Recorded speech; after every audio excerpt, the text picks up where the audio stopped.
Craig here. Welcome back to my kitchen and cooking with Drench. If you're already a subscriber, brilliant, thank you very much. If not, please feel free to become one. What I'm going to do today, I am going to make, it's really quick and easy, it is a lamb bhuna. There is quite a bit of prep work in terms of some of the stuff you have to do.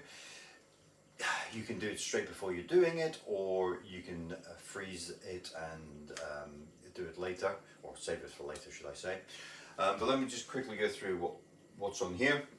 As you know, there will be a description of everything that you need down below, and also there will become a slide up with everything as well.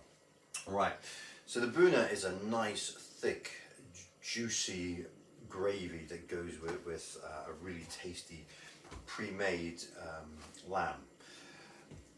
I've also made a lovely onion puree, so that's going to be the base of the whole thing. Kilo of onions boiled up, then blended down with a blender. I've saved the water that it was cooked in because that will also form part of the base as well. I've got half a kilo of the lamb that I pre-made. I will put, I think it's here, you will see the link to it, might be the other side, I don't know. 150 mils of oil, seems a lot of oil, but you will see it disappears very, very quickly. I've got white sugar, tandoori curry powder, medium curry powder. I've got some hot chili powder as well, some garam masala, cardamon pods, cinnamon sticks, salt. On top of the kilo of onions there, I've also got another 3 onions that I've chopped up here, and I've also got 4 peppers, so 2 green, 2 red. Garlic puree and some ginger puree. I like to make my own. I make it up, so chop lots and lots of garlic, blend it down with just a little splash of oil. It's got no additives. Stick it in the freezer and then use as required.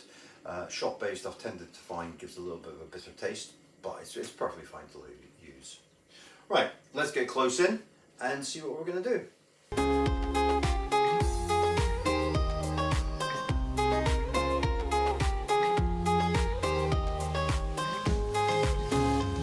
That's everything cleared away. As you can see, pan's out. It's been going for a little bit. It's still warming up. It should not be too bad. I have seen a really nice gas cooker like this, which will make a massive difference to this because I can get the pans really, really hot. First up, let's get the peppers and the onions all seared off. As you can see, the onions are a bit frozen, but I'm not really concerned about that because all I'm trying to do is get a little bit of colour to them. So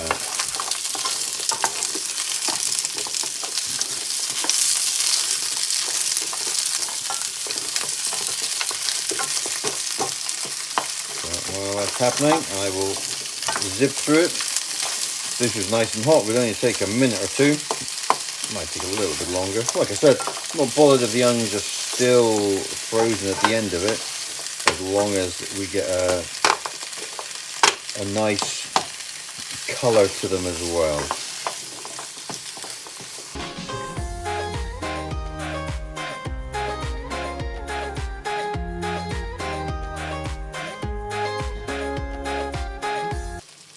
Right, nice bit of colour on there. So all we need to do is get them out. So let's do that quickly.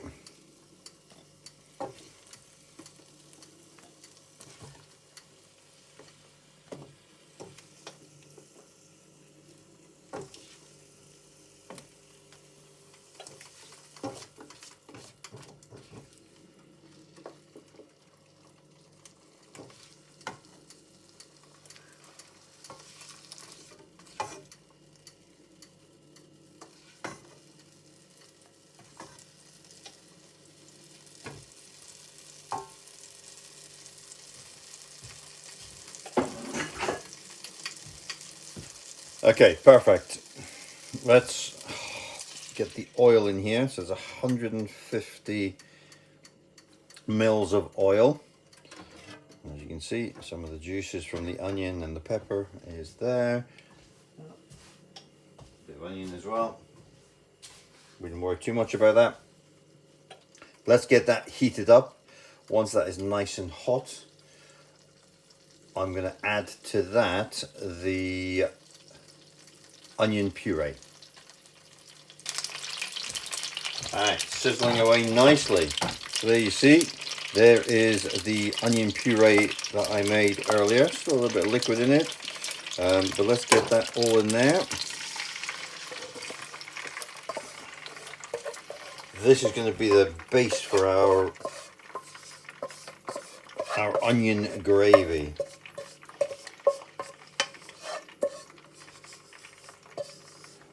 I'll use as much of that as possible. As you can see, that's a lovely, thick, juicy puree. That'll take a little second or two to get back up to heat. Into that, I need 1 teaspoon of salt,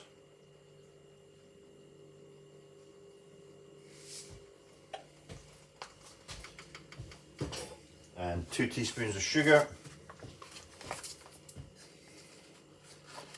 This is going to make it nice and sweet.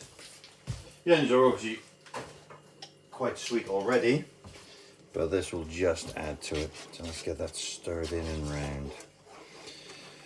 Right, once this gets back up to temperature, you'll see it bubbling away. It will take about 10 minutes, so we're going to, once it gets up and bubbling again, I will cook that for 10 minutes and I'll come back to you then. As you can see, that's cooking away nicely. What we need to do now, just for another 2 minutes, we need to get the garlic paste in, the ginger paste, and the cardamom and the cinnamon.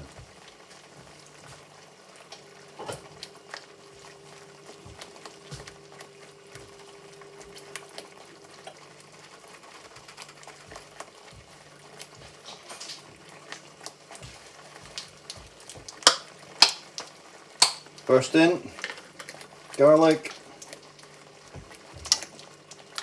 1, 2 big dollops of garlic in there. It's a lot of garlic, it's a lot of ginger, but it really adds to the flavour of it all. So 1, 2 of ginger as well.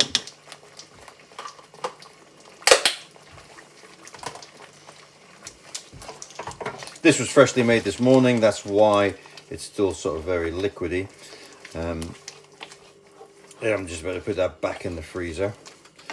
So also in, I think I put in the description 1 cinnamon stick. I might actually change that.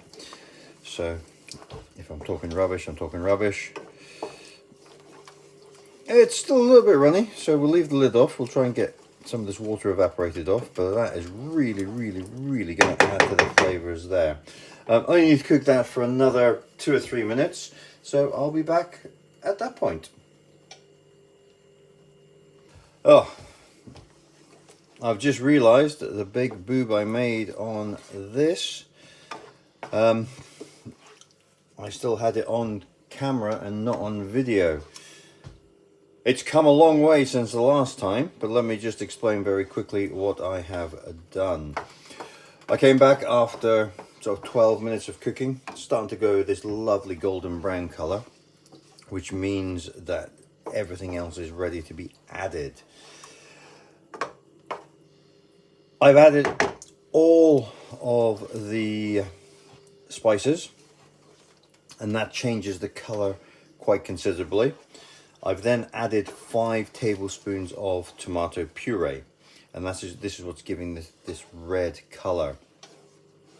At this stage, if I was cooking raw meat, so raw chicken in particular, I would add the chicken at this stage.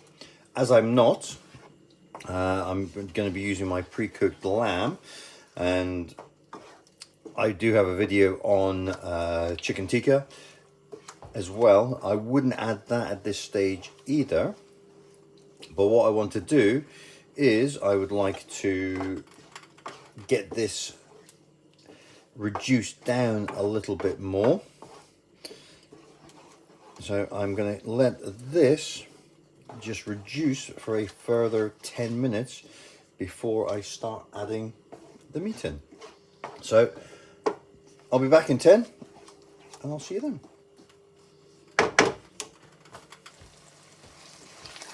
That's another 10 minutes down. So let's get, oh, look at that. Let's get the lamb into there. Just come out of the fridge, so nice and cold. A little bit congealed. But hey ho. Right, so we need to get that all nice and covered over. Like you can see, that is really not enough gravy for that amount of lamb.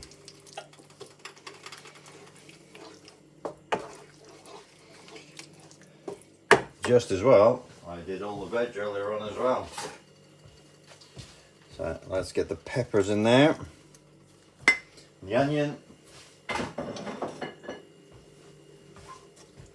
Let's make sure we get that all coated over. A little bit of water added in there as well, but that's now going to sort of evaporate off while we do this. Oh, look at that. How good does that look? And you can't see, or you can't smell how good it smells. And that is a delicious thick gravy in there. Right, now we just need to finish cooking off these peppers and onions. So 10 more minutes and that is us done. That is looking, and the smell in my kitchen is so good. I've already had a little taste as we're going through.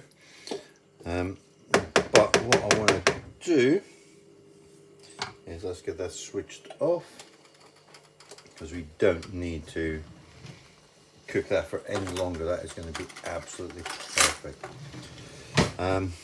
Right.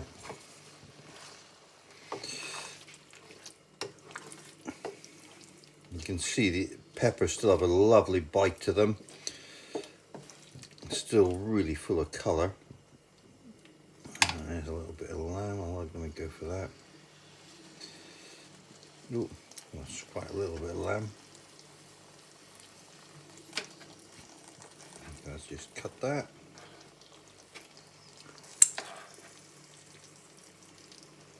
So a little bit of lamb. Get a bit of onion as well.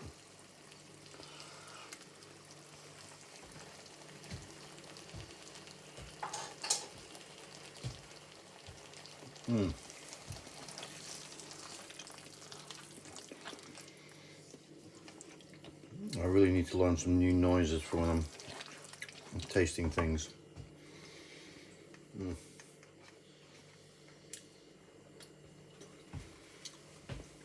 The onion I've cooked from raw.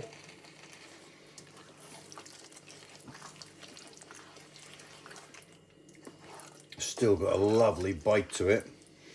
The lamb is just so juicy, so tender, and whoa, gives you a massive kick at the back of the throat once you've started chewing it.